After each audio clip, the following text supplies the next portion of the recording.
Hi everyone. This is just a quick update about my last fertility appointment. I went in for my Hysterosalpingogram, the HSG test, on Wednesday.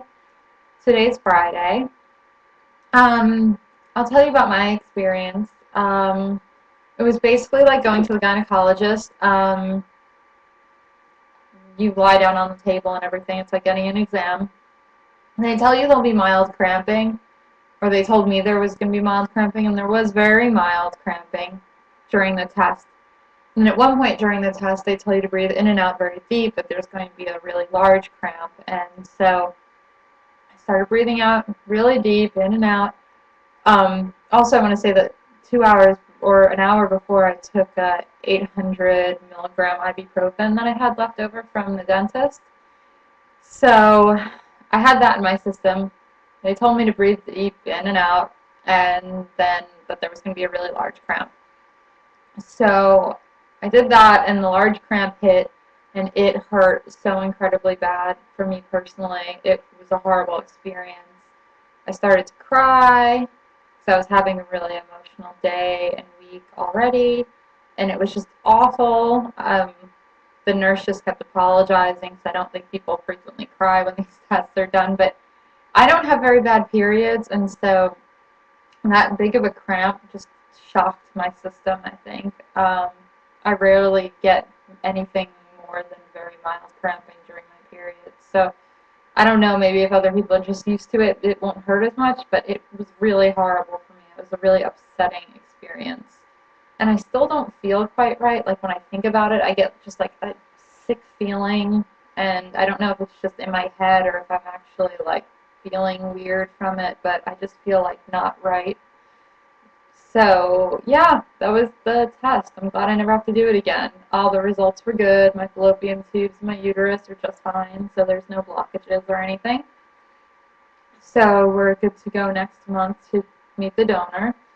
My next test there is just going to be to monitor me after I ovulate to make sure that I ovulate normally and all that kind of stuff. So we've been talking with our donor, and we have to contact our lawyer, which I've been phone tagging them lately, to get all the paperwork drawn up, and then we'll meet him for coffee in Atlanta, which I'm nervous about because, I don't know, I'm nervous to meet him because I don't want it to feel too personal, but JJ thinks I'm overanalyzing it, and I probably am. And what else? I've been reading that fertility book, and I was really excited about it, but now I'm starting to realize that it definitely is more for couples that have access to sex to impregnate themselves constantly, which I don't as a lesbian, so I don't think I'm quite going to stick to the book. I'm also just being lazy. I'm just going to monitor my ovulation, make sure that coincides with the rise in my temperature, and all that kind of stuff. And also with the clinic, they're going to be monitoring everything anyway, so I don't really feel like I've got to go through with every morning and every time 30 times a day checking my cervical fluid and the position of my cervix and everything. I just don't feel like doing that. And after that test, I don't know. I don't want to check out my cervix or anything. That test just really freaked me out. So anyways, that's everything that's going on right now. I'll update soon about any other tests that I have, whether or not they're good or bad.